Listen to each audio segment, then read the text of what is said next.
around the country, around the world, are starting to take notice of. Now, this one, moves into the area of what was some would call conspiracy theory, and nutshell. But MK Ultra was once conspiracy theory. Okay, the Manhattan Project was once conspiracy theory. There's a lot of things. What was that article? Someone put Article 33 conspiracy theories that turned out to be true. Just Google that term. 33 conspiracy theories that turned out to be true.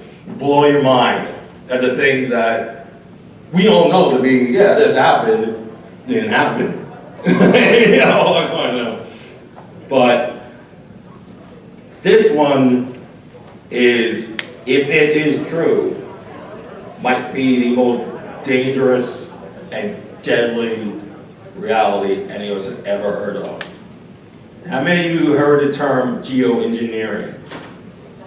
Right. It's literally the altering of our skies, the altering of the air we breathe. You poison the water, you go somewhere else to find water. You poison food, you go somewhere else to find food. Where do you go if the air is poisoned? There is no way to go. This is it. Yeah, what you're breathing right now, that's it. There's no replacement. This is it, right here. And all of us have noticed, I'm sure all of you here have noticed, how many of you remember the skies at night, maybe 10, 15 years ago, when you could see stars everywhere? 20 years ago, the sky was lit up like a Christmas tree of stars. You ever notice that anymore? That it's not like that? It's not like that anymore. How many of you have seen the planes flying and someone says, oh, it's a contrail or it's a chemtrail, but whatever they call it, you see the trail staying and it spreads and it's kind of milky. Remember how clouds were when we were kids? They were nice big pillows, look really nice and soft. They don't look like that anymore, do they? Something's definitely going on there. A lot of people say it's a load of BS. Maybe it's the 34th conspiracy theory that turned out to be true. But until that day comes, you need to at least be made aware that a lot of people in this country are saying, look up. Something is different, something is wrong, and you need to take notice of it.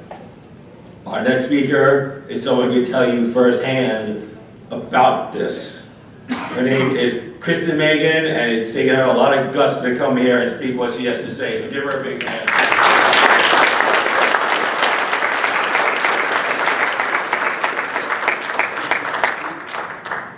All right, first off, I just want to, I know everyone else has said it, but I really appreciate everybody that has come out here today.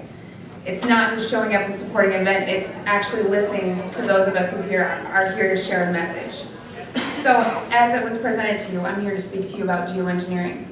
First thing I want to ask you is, who doesn't believe it exists? Anybody here on the fence? Okay. Well, hopefully when you leave here today, you don't just believe it, you share the information that I'm going to share with you, and you get more people on board to stop this unethical crime. I want to show you a video clip because the first thing people ask me about geoengineering is, who are these people? Who are the people that are, kind of pushing the button to get this thing going? One of them, his name is David Keith. And David Keith has been low in the radar for a while. But he has written a book about climate engineering that has basically done more for the truth movement of this than anything. Because he is the frontline person that is the #1 advocate for geoengineering. And I want to show you a clip. It's about 6 minutes, just bear with me. You ever look at those planes up there? They have contrails behind them. Maybe all those planes with contrails, maybe they're actually spraying chemicals into the atmosphere right now, and Uncle Sam isn't telling us. Seems extremely unlikely. The fact that the United States is not telling something to its citizens, that seems extremely likely to me. And of course, there are a lot of problems with what they're proposing. It turns out plants need sunlight. Yes.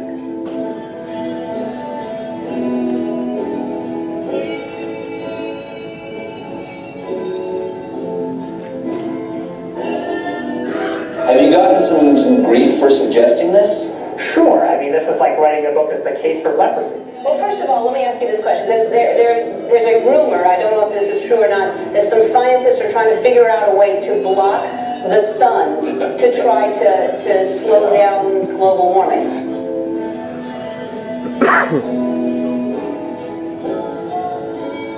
Could an individual start this? In practice, only a country. Okay. What about a man in like a hollowed out volcano with henchmen who occasionally shakes his fist at the sky and says, "They said I was a fool at Harvard. Who's the fool now?" It's All Things Considered from NPR West. I'm Arun Roth. If scientists get the calculations wrong, it could be catastrophic for life on Earth. Or what if the technology got into the wrong hands? Couldn't someone shoot poison into the atmosphere? So people are terrified about talking about this because they're scared that it will prevent us cutting emissions. Right, and also that it's sulfuric acid. And you're bearing the lead. Is there any possible way this could come back to bite us in the ass? You know, you put another kind of pollution, sulfur dioxide, up to orbit, cover the atmosphere, the sky won't be really blue in the way it is now anymore. Blanketing the earth in sulfuric acid, because I'm all for it. This is the all chocolate dinner. I still get to have my CO2, and I just need to spray sulfuric acid Right? all over the earth. Right?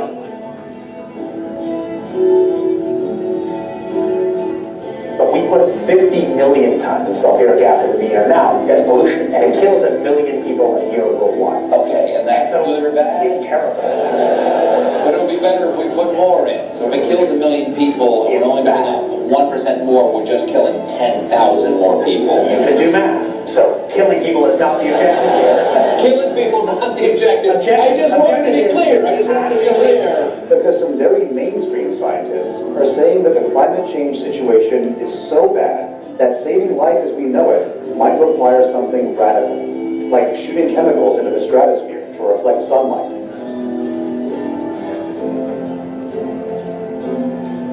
This is the kind of stuff I wake up sweating about. Exactly. Well, it's your goddamn idea. No, it actually turns out to be an old idea. This was Really? known since President Johnson, and the scientific community mostly decided not to talk about it. What happens to the sulfuric acid after it's sprayed? Does it just stay up there? No, it rains down, Okay. but as I said, it rains down. Okay. It's a tiny addition.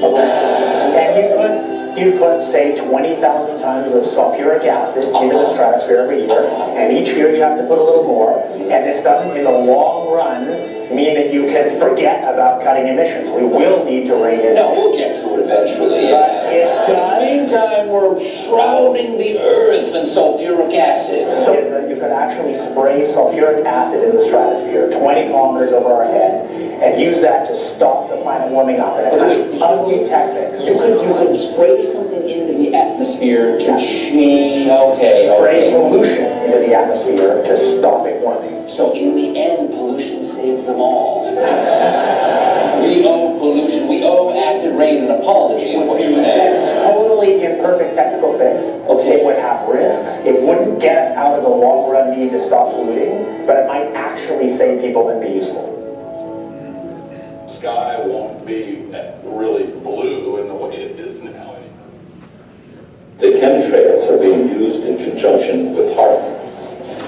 By spraying metal oxides into the air above enemy skies, then directing ELF waves from HAARP to heat those metal oxides, the temperature of the sky is raised to more than 100 degrees Fahrenheit, preventing the accumulation of water vapor that would otherwise form clouds and produce rainfall.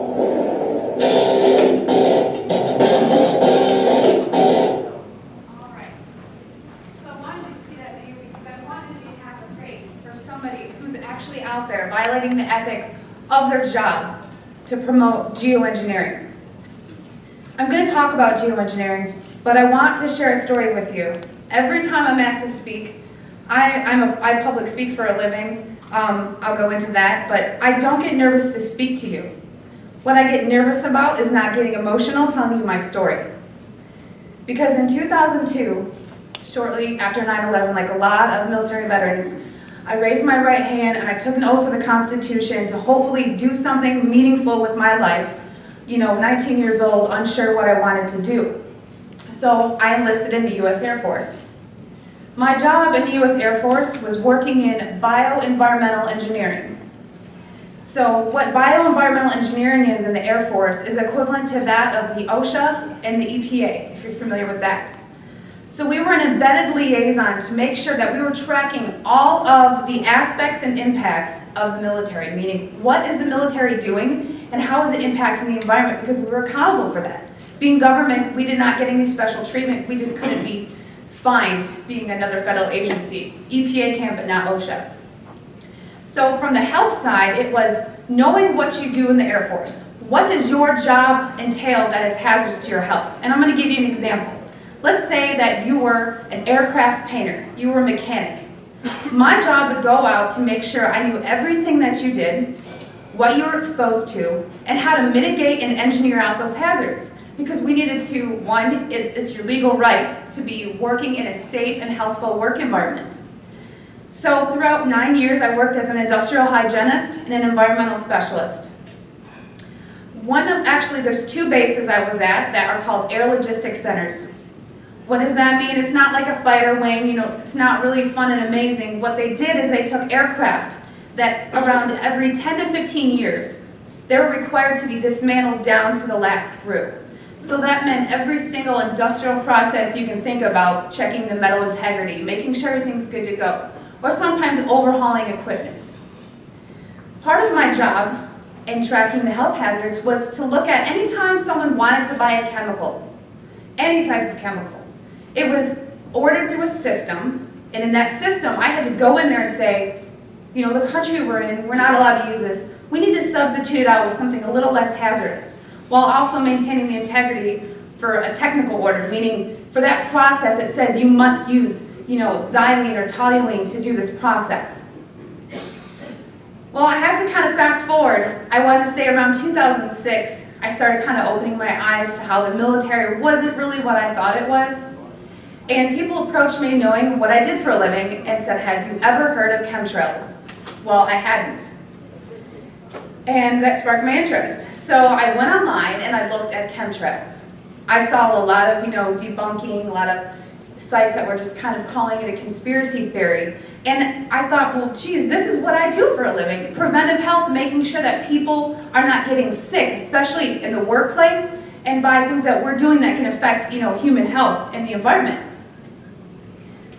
To summarize it, in an attempt to debunk this conspiracy theory as I thought it was, I didn't debunk it. It literally changed my life. Like I said, this is hard for me because it's not easy standing here and telling my story. One day I was going through that computer system, which if you want to look it up, it's called an Air Force Form 3952. It is the approval of hazardous materials. I was finding tons and tons of large quantities of aluminum, barium, strontium in the forms of oxides and sulfates. And of course I knew that there's industrial processes you may not have heard of, but it's bead blasting, pneumatic sanding, shot peening. There is certain medias that's similar to that is used. However, I had already accounted for that. I would sit and look at this computer system and say, this shop wants to order this paint. I'm going to tie it to a task. We had to know what was being used, why it was